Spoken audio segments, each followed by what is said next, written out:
The words hit me like ice water. Honestly, Mom, you're just dead weight at this point. We can't keep carrying you. My son-in-law Derek stood in my daughter's kitchen, his arms crossed, looking at me like I was something that needed to be discarded.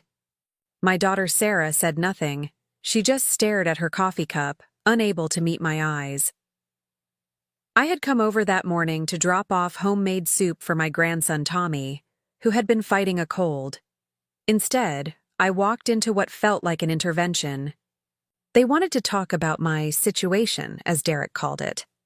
My situation being that I was 68, recently widowed, and apparently, in their opinion, becoming too much of a burden. Before we jump back in, tell us where you're tuning in from, and if this story touches you, make sure you're subscribed, because tomorrow I've saved something extra special for you. We think it's time you considered assisted living, Sarah finally whispered, still not looking at me. Somewhere nice, where you'd have people around, activities. You know, structure. Structure. As if my life had become so meaningless that it needed to be managed by strangers. I sat there in the breakfast nook where I had taught my grandson to tie his shoes just last month, where I had helped Sarah plan her wedding 15 years ago, and listened to them discuss my future like I wasn't even there. Derek shifted his weight from one foot to the other, clearly eager to get this conversation over with. Look, it's not personal. It's just practical. The kids need our focus right now, and frankly, we can't be running over every time you need something fixed or have a doctor's appointment. Every time I needed something, I thought about the handful of occasions over the past year when I had asked for help, when my car wouldn't start after a snowstorm, when I needed a ride to the eye doctor because they were dilating my pupils, when I asked Derek to help me change a light bulb in my tall ceiling fixture. Maybe 6 times total.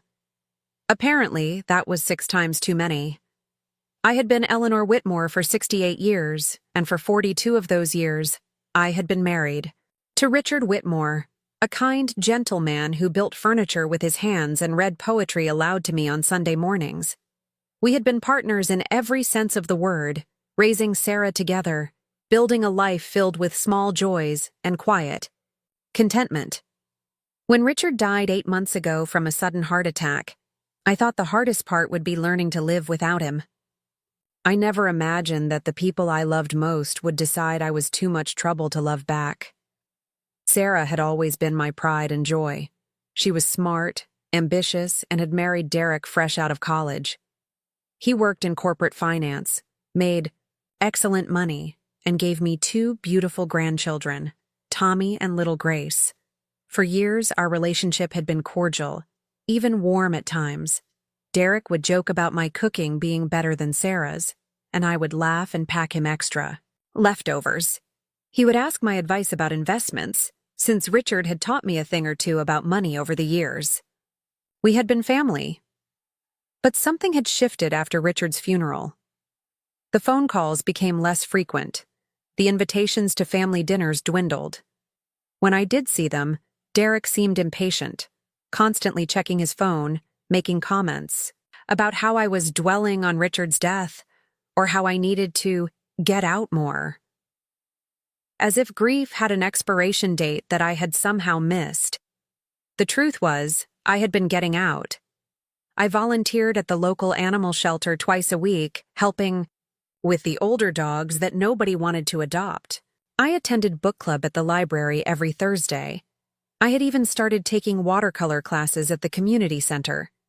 But none of that seemed to matter to Derek, who had apparently decided that I was a problem that needed solving. We've already looked into a few places, Derek continued, pulling out his phone to show me pictures. This one has a lovely dining room, and they do crafts in the afternoon. You'd probably enjoy that. I stared at the photos of smiling elderly people gathered around tables, working on what looked like children's art projects. The dining room did look lovely, in the way that hotel lobbies look lovely, all neutral colors and generic landscapes on the walls. Everything designed to be pleasant and inoffensive and utterly forgettable. I don't want to live in a facility, I said quietly. Derek sighed. the same sigh he used when Tommy refused to eat his vegetables. Mom, you're not getting any younger. What happens when you fall and there's no one around? What happens when you can't drive anymore? We're trying to be proactive here. Proactive. Another business word that Derek liked to use when he wanted to sound reasonable while being completely unreasonable. I looked at Sarah, hoping to see some flicker of the daughter who used to crawl into my lap when she had nightmares, who called me every day during her first year of college because she missed home so much. But that girl was gone, replaced by a woman who couldn't even look at her own mother while her husband dismantled my independence piece by piece. I can take care of myself, I said, though my voice sounded smaller than I intended. Can you, though? Derek's tone was gentle, which somehow made it worse. Sarah told me you forgot to turn off the stove last week. I had forgotten to turn off the stove. I had been making tea and got distracted by a phone call from the insurance company about Richard's policy. When I realized what I had done 20 minutes later, I felt a cold rush of fear. Not because anything dangerous had happened, but because I knew exactly how it would sound if Sarah found out. Which, apparently, she had. That happened once, I said. Once that we know of, Derek replied. Look, we're not trying to be cruel here. We just think it would be better for everyone if you had some support. Professional support. Professional support, not family support, not love or patience or understanding.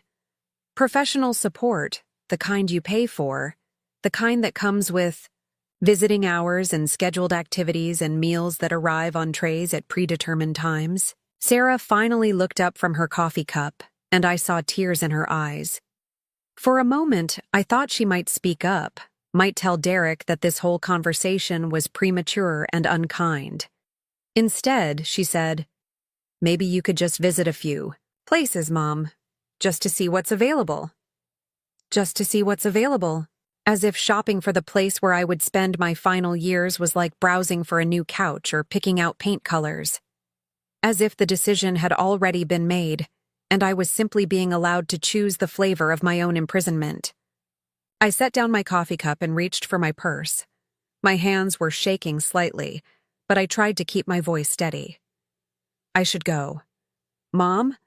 Don't be like this, Sarah said, finally showing some emotion. We love you. We just want what's best. For you. What's best for me? I had heard those words before, when Richard and I had to make the difficult decision to put his mother in a nursing home during her final months. She had dementia and needed round-the-clock care that we simply couldn't provide. But that was different. She was genuinely unable to care for herself, genuinely dangerous to herself and others. I was neither of those things. I was simply inconvenient. I know you think you do, I said, standing up slowly. But what's best for me is to remain in my own home, surrounded by my own things, living my own life. I've been taking care of myself for 8 months now, and I've been doing just fine. Derek shook his head. Forgetting to turn off the stove isn't fine, Mom. Don't call me Mom, I said quietly. The words surprised even me. You're not my son. The kitchen fell silent. Derek's mouth dropped open slightly, and Sarah looked like I had slapped her. Maybe I had been too harsh, but the word had begun to feel like a lie. A son wouldn't look at his mother the way Derek had been looking at me, like I was a burden to be managed rather than a person to be loved. Eleanor, Derek said, his voice tight with controlled anger. I think you're being emotional right now. Maybe we should have this conversation when you've had time to think about it rationally. Emotional. Irrational.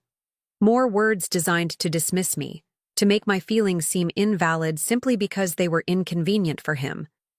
I had spent 42 years married to a man who never once told me I was being too emotional when I disagreed with him. Preparing and narrating this story took us a lot of time, so if you are enjoying it, subscribe to our channel. It means a lot to us. Now back to the story. Richard had respected my opinions, valued my thoughts, treated me like an equal partner in our life together. Standing in that kitchen, I realized how much I had missed that respect and how little of it I was getting from the people who were supposed to love me most. "I am thinking rationally," I said. "Rationally, I see that you've decided I'm too much trouble to have around. Rationally, I understand that my presence in your lives has become an inconvenience. And rationally, I'm going to remove that inconvenience." I walked toward the front door, my heart pounding so hard I could hear it in my ears. Sarah followed me, her voice pleading. "Mom, please don't leave like this. Can't we just talk about it?" I turned to face her, this daughter I had raised with so much love and hope, this woman who was now asking me to voluntarily give up my freedom to make her life easier. "We just did talk about it, sweetheart. You made your position very clear." "It's not like that," she said, tears flowing freely now. "We're worried about you. We want you to be safe." Safe. Another word that sounded caring but felt like a cage. I had been safe with Richard for 42 years, and look how that had ended. He had died in our garden on a Tuesday morning, watering the tomatoes we had planted together. If safety was the goal, then life itself was the enemy, because life was unpredictable and dangerous and full of things that could hurt you. But it was also full of things that could bring you joy. And I wasn't ready to trade the possibility of joy for the guarantee of safety. "I love you, Sarah," I said, reaching out to touch her cheek. "But I need you to trust that I know what's best for my own life. I've been making decisions for myself for 68 years, and I'm not ready to stop now." Derek appeared behind her, his expression softer but still determined. "We're not trying to take away your independence, Eleanor. We're trying to preserve it in a structured environment, with support systems in place." I looked at him. This man who had married my daughter and given me grandchildren and who now stood in his expensive suit talking about preserving my independence by taking it away. "Derek," I said calmly, "you called me dead weight. I think that tells me everything I need to know about how you really feel." He had the grace to look embarrassed. "I didn't mean it like that." "How did you mean it?" He opened his mouth, then closed it again. There really wasn't a good way to clarify calling someone dead weight. The phrase meant exactly what it sounded, like something heavy and useless that needed to be discarded. I kissed Sarah goodbye and walked out to my car, a reliable Honda Civic that Richard and I had bought 3 years ago, and that still ran perfectly well. My hands were still shaking as I fumbled with the keys, but I managed to start the engine and back out of their driveway. In my rearview mirror, I could see them standing on their front porch, Sarah crying and Derek with his arm around her shoulders, probably telling her that I would come around once I had time to think about it. But I wasn't going to come around. For the first time in 8 months, I felt something other than grief. I felt anger, clean and sharp and energizing. Not the kind of anger that makes you want to scream or throw things, but the kind that makes you want to prove people wrong. As I drove home through the familiar streets of Millbrook, the small town where Richard and I had lived for 30 years, I found myself really looking at the place for the first time in months. The tree-lined streets with their modest homes and well-kept gardens, the downtown area with its mix of local businesses and chain stores, the old brick library where I attended book club, the community center where I was learning to paint watercolors, the animal shelter where I volunteered. This was my home, my community, my life. Not perfect, but mine. My house sat on a quiet street called Maple Lane, a 2-story colonial with blue shutters and a wraparound porch that Richard had rebuilt by hand the summer before he died. The garden was still blooming with the late summer flowers we had planted together, the ones he had been watering when his heart stopped.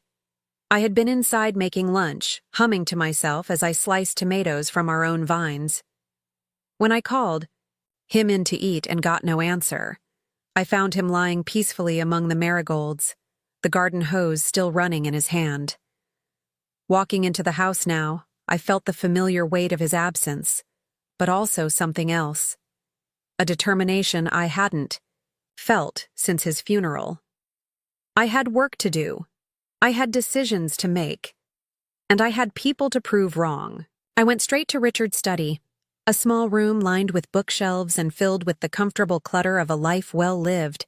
His desk still held stacks of gardening magazines and woodworking plans, but I knew that buried underneath all of that were the important papers, the ones that proved Derek and Sarah had vastly underestimated exactly who they were dealing with. Richard had been more than a furniture maker and a lover of poetry. He had been a businessman, quiet and shrewd, with an eye for investments that had served us well over the years. We had never lived extravagantly, never flaunted our money, but we had never wanted for anything either.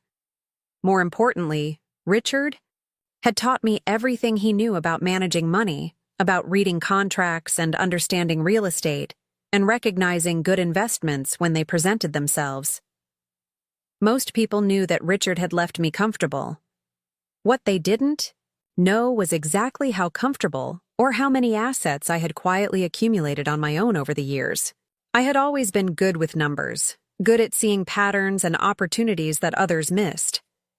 While Richard built furniture and tended his garden, I had been building something else entirely, something that Derek and Sarah knew nothing about. I pulled out the file folder marked Heritage Properties and spread the contents across Richard's desk. Deeds, contracts, inspection reports, financial statements, all relating to a property I had purchased 5 years ago, with money I had inherited from my Aunt Margaret, money that even Richard hadn't known the full extent of. The Grandview Manor Hotel sat on 15 acres of prime real estate overlooking Lake Millbrook, about 20 miles from where I now sat. It was a 5-star property that had been struggling financially when I bought it, a beautiful but mismanaged establishment that previous owners had nearly run into the ground. I had seen its potential immediately, seen past the dated decor and poor management to the bones of something magnificent. Working with a management company out of the state capital, I had spent 3 years and a considerable amount of money transforming the Grandview Manor into one of the premier destinations in the region. New furnishings, updated amenities, a world-class spa, and a restaurant that had recently received a James Beard nomination.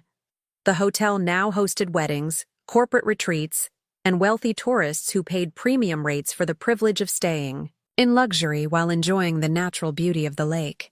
More importantly, it was now extremely profitable.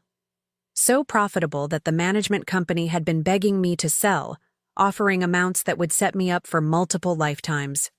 But I had refused every offer, not because I needed the money, but because I loved having something that was entirely mine.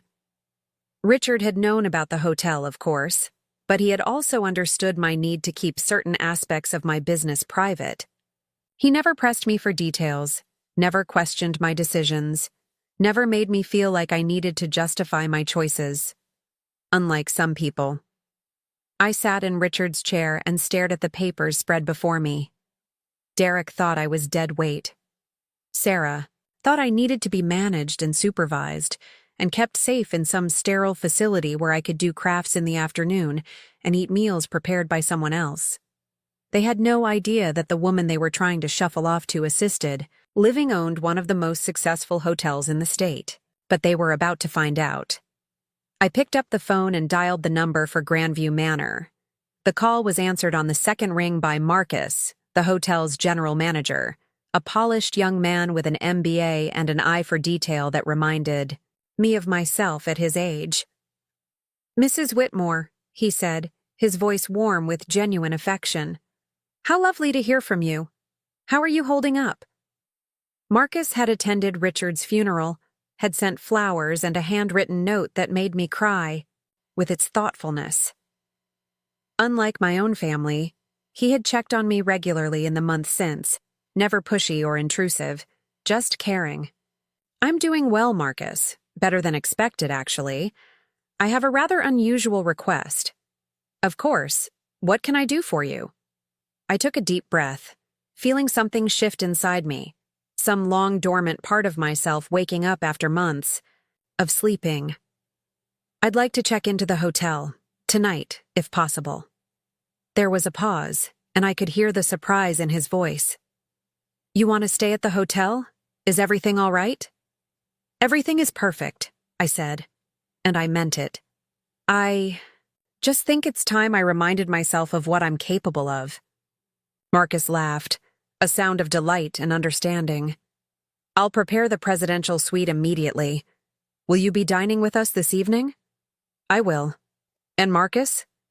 I'd like to invite a few people to join me for dinner tomorrow night. My daughter and her family. I think it's time they saw a different side of their dear old mom. It would be my pleasure to arrange that.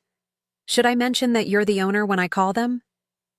I smiled, feeling more like myself than I had in months. Oh no, don't spoil the surprise. Just tell them that Mrs. Whitmore would like to invite them to dinner at the Grandview Manor. 5-star service, compliments of the house. Understood. I'll have someone pick you up whenever you're ready. That won't be necessary. I think I'll drive myself. I hung up the phone and sat quietly for a moment, listening to the sounds of my house settling around me. The grandfather clock in the hallway that Richard had restored from a piece his grandfather made. The gentle hum of the refrigerator in the kitchen. The distant sound of children playing in the neighborhood park 3 blocks away. This was my home, and I wasn't ready to leave it. Not for Derek's convenience, not for Sarah's peace of mind, not for anyone's definition of what my life should look like. I was 68 years old, not 98. I was widowed, not dead. I was grieving, not incapacitated. And I was about to remind everyone, including myself, exactly who Eleanor Whitmore really was. I went upstairs to pack a small overnight bag, choosing clothes I hadn't worn since Richard's funeral. The black dress that made me feel elegant instead of mourning. The pearl earrings he had given me for our 25th anniversary. The silk scarf I had bought in Paris during our only trip to Europe. The one that brought out the color in my eyes. As I packed, I found myself thinking about the conversation in Sarah's kitchen. About the way Derek had looked at me like I was something broken that needed fixing. Dead weight. The phrase still stung, but it also fueled something in me that had been dormant for too long. I had spent 8 months being the grieving widow, the woman who needed help and sympathy and careful handling. I had forgotten that I was also the woman who had built a successful business from the ground up, who had turned a failing hotel into a premier destination, who had accumulated wealth and influence that would have impressed Richard himself. It was time to stop being the woman who forgot to turn off the stove and start being the woman who owned the 5-star hotel where Derek probably couldn't afford to stay even if he saved up for a year. I loaded my suitcase into the Honda and drove through town toward the highway that would take me to Lake Millbrook. The late afternoon sun slanted through the trees, turning everything golden and peaceful. I passed the assisted living facility that Derek had shown me pictures of, a pleasant enough-looking building with manicured grounds and a parking lot full of sensible cars. For a moment, I tried to imagine myself there, eating dinner at 5:30 and participating in supervised activities, and having my medications managed by staff members young enough to be my grandchildren. The image made me press a little harder on the accelerator. The drive to Grandview Manor took me through some of the most beautiful countryside in the state, rolling hills and farmland giving way to the forested shores of Lake Millbrook. I had made this drive dozens of times over the past 5 years, but always in my capacity as owner, always focused on business matters and improvement projects. Today felt different. Today I was driving towards something that felt like salvation. The hotel came into view as I crested the final hill, and as always, it took my breath away. The original building was a grand Victorian mansion that had been built by a railroad baron in the 1890s. Over the years, sympathetic additions had been made, always in keeping with the original architecture, until the property had become a sprawling complex of elegant buildings connected by covered walkways and surrounded by meticulously maintained gardens. I had overseen every detail of the renovation, from the selection of period-appropriate light fixtures to the design of the spa facilities.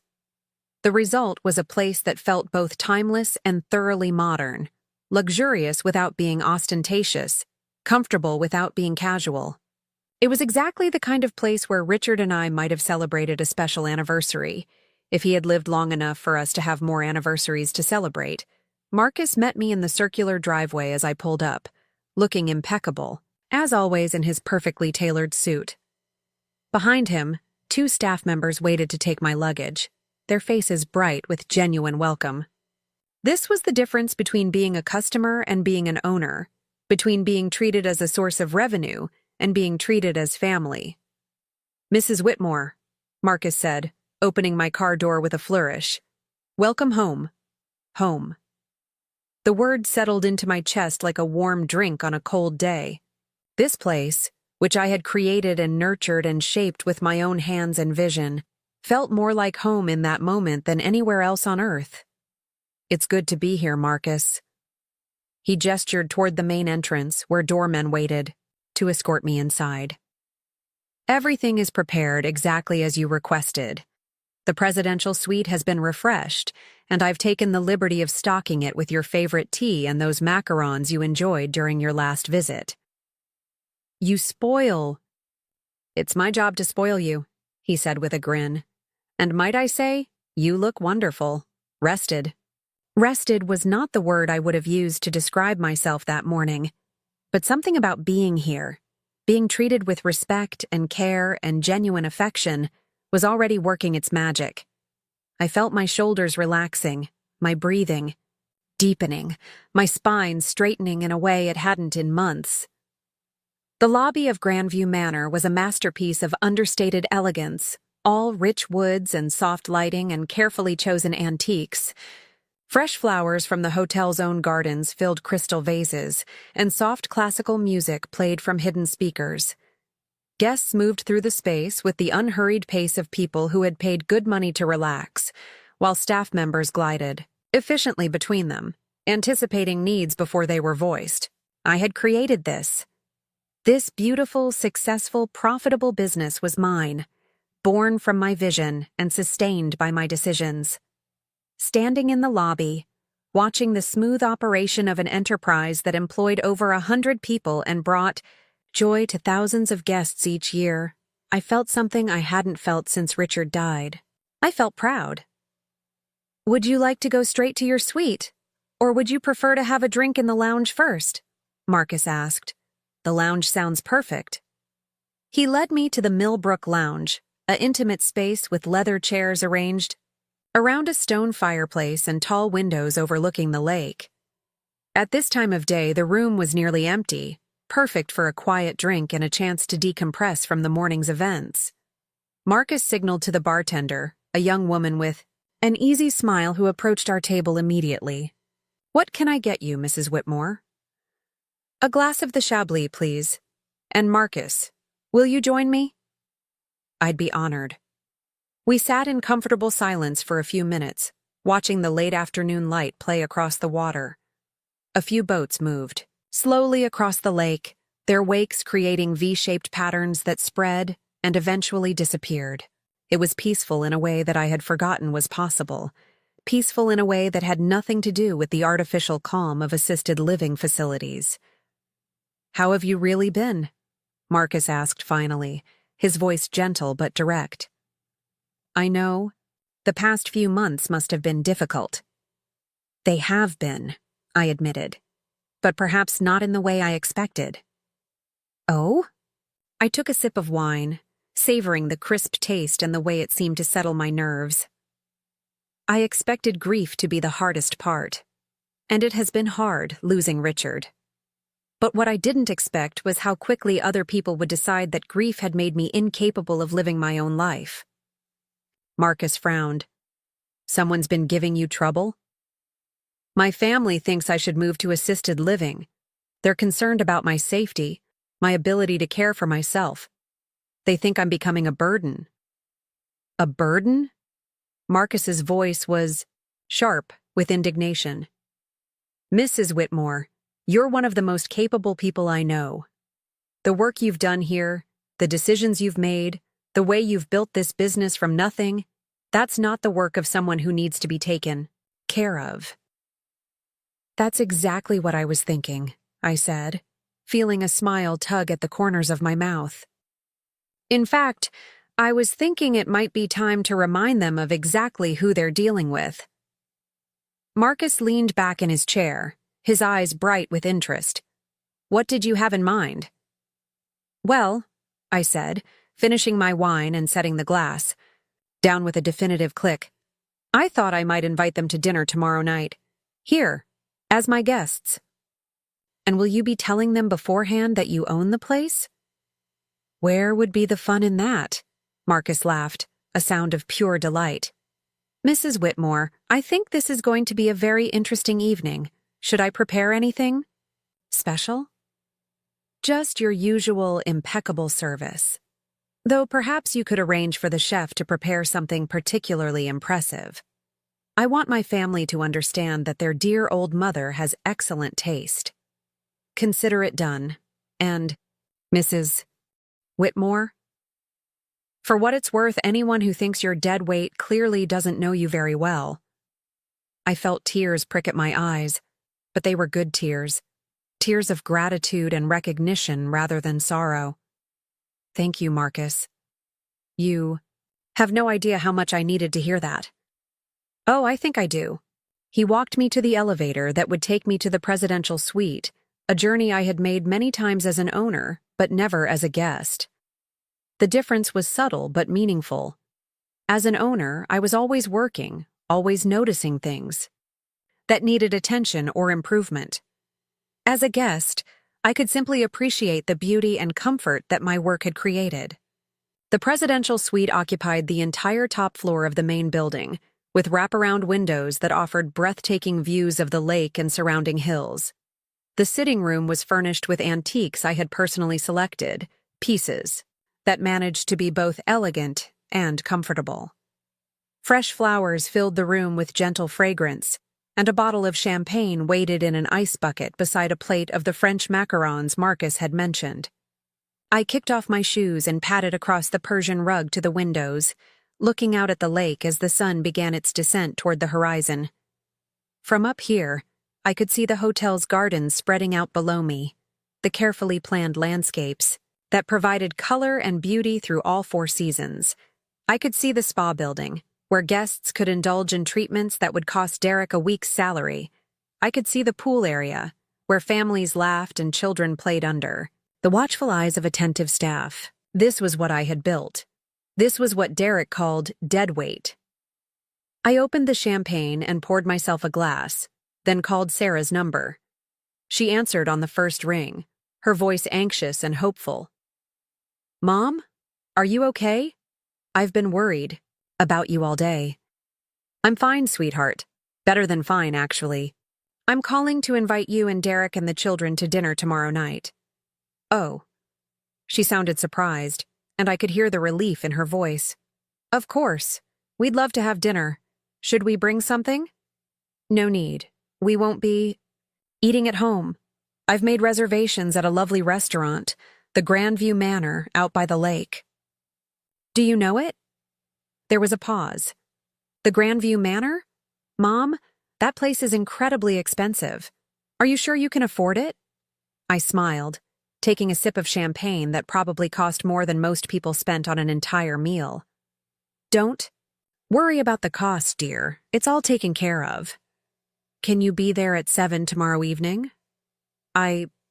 Yes, of course. But Mom, we need to talk about this morning.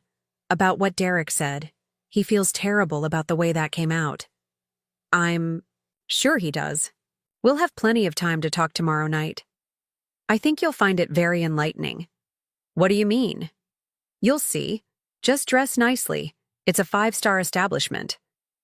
I hung up before she could ask any more questions, then settled into one of the suite's comfortable armchairs with my champagne and macarons. Through the windows, I watched the sun set over the lake, painting the sky in shades of pink and gold that would have made Richard reach for his camera. For the first time since his death, the beauty of a sunset didn't make me sad. Instead, it filled me with anticipation. Tomorrow night, Derek would discover that the woman he had dismissed as dead weight owned the very restaurant where he would be struggling to pronounce the French names on the menu. Tomorrow night, Sarah would realize that her mother's situation was rather different than she had imagined. Tomorrow night, the grandchildren would see their grandmother in her element, confident and respected and utterly in control. I raised my glass in a toast to the empty room, to Richard's memory, to my own resilience, and to the look that would be on Derek's face when he discovered exactly who he had been talking to that morning. To surprises, I said aloud, and drained the champagne in one satisfying swallow. I woke the next morning in the presidential suite feeling more rested than I had in months. The Egyptian cotton sheets were softer than anything I owned at home, and the view from the bedroom windows showed the lake shrouded in early morning mist, peaceful and pristine. For a few moments I lay still and listened to the absolute quiet that only comes with true luxury, where every detail has been designed to create perfect comfort. Room service arrived precisely at 8, as I had requested the night before. The server, a young man named James who moved with practiced efficiency, wheeled in a cart laden with silver-covered dishes and fresh flowers. Fresh squeezed orange, juice, perfectly poached eggs, brioche toast still warm from the oven, and coffee that smelled like heaven itself. This was how the other half lived, I thought, though technically I supposed I was the other half now. "Will there be anything else, Mrs. Whitmore?" James asked as he arranged everything on the suite's dining table. "This is perfect. Thank you." He smiled and departed as quietly as he had arrived, leaving me alone with breakfast and my thoughts. Through the dining room windows, I could see guests beginning to emerge for their morning activities. A couple in tennis whites heading toward the courts.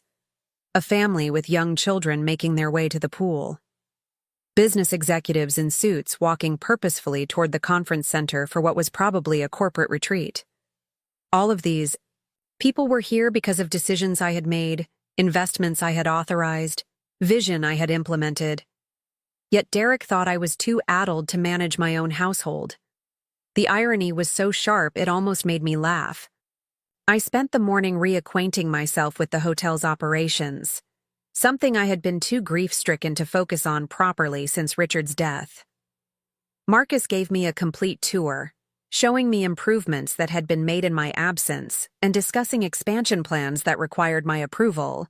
We walked through the spa, where the sound of gentle music and flowing water created an atmosphere of complete tranquility.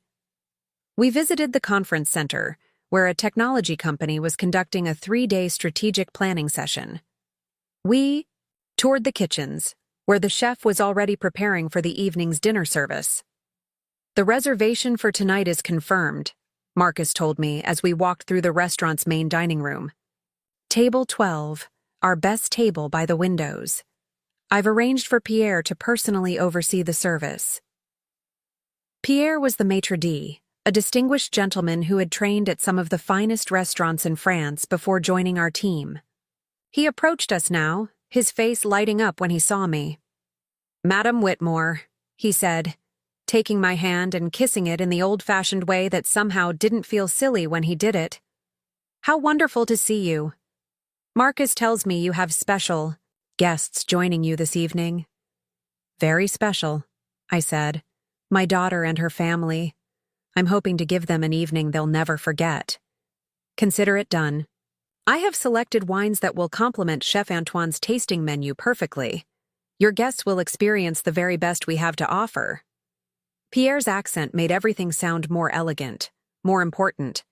I tried to imagine Derek's reaction to being served by someone who had worked in Michelin-starred restaurants, someone who could discuss wine pairings with the kind of knowledge that came from decades of experience.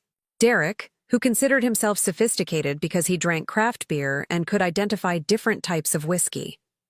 "There is one small matter," Pierre continued. "Should I mention to your guests that you are the proprietor when they arrive?" "Absolutely not," I said quickly. "Let them think I'm simply a guest who has made a reservation. I want to see how they react to the restaurant first before they know the truth." Marcus and Pierre exchanged glances, and I could see they were both enjoying this conspiracy as much as I was.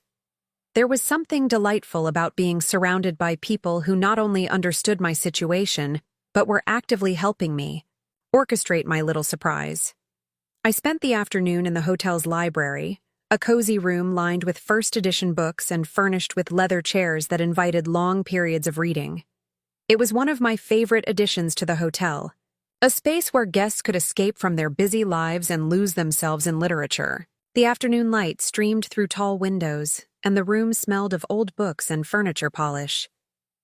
I had brought a novel with me, but found myself unable to concentrate on the words. Instead, I kept thinking about the conversation in Sarah's kitchen, about the look on Derek's face when he called me dead weight, about the way Sarah had been unable to meet my eyes. The hurt was still there, sharp and real, but it was tempered now by anticipation, by the knowledge that in a few hours, everything would change. At 4 o'clock, I returned to my suite to begin preparing for dinner. I had brought several dresses with me, but I chose the navy blue one with the subtle beading around the neckline. It was elegant without being flashy, expensive without being ostentatious. The kind of dress that whispered wealth rather than shouting it. I paired it with the pearl necklace Richard had given me for our 40th anniversary, the one he had saved for months to afford. As I applied my makeup, I caught sight of myself in the suite's ornate mirror and was surprised by what I saw. The woman looking back at me didn't look like someone who needed to be taken care of. She looked poised, confident, even formidable. Her eyes were bright with purpose rather than dim with grief. Her posture was straight and strong rather than bent with sorrow. This was who I had been before Richard's death, before months of well-meaning. But misguided sympathy had convinced me that I was fragile. This was Eleanor Whitmore, businesswoman and hotel owner, not Eleanor Whitmore, pitiful widow who forgot to turn off stoves. At 6:30, I made my way downstairs to the restaurant. The evening crowd was already gathering, well-dressed couples, and families who had come to experience what food critics had called an oasis of culinary excellence in an unlikely location. The hostess, a young woman named Claire, whom I had hired personally, greeted me with a warm smile. "Mrs. Whitmore, your table is ready. Your guests haven't arrived yet, but Pierre asked me to seat you whenever you are ready." "Perfect. I'll wait for them at the table." Table 12 was positioned perfectly to showcase both the restaurant's elegant interior and the spectacular view of the lake. The sun was beginning to set, casting golden light across the water and into the dining room through floor-to-ceiling windows. The table was set with the hotel's finest china and crystal, each piece chosen to complement the others in perfect harmony.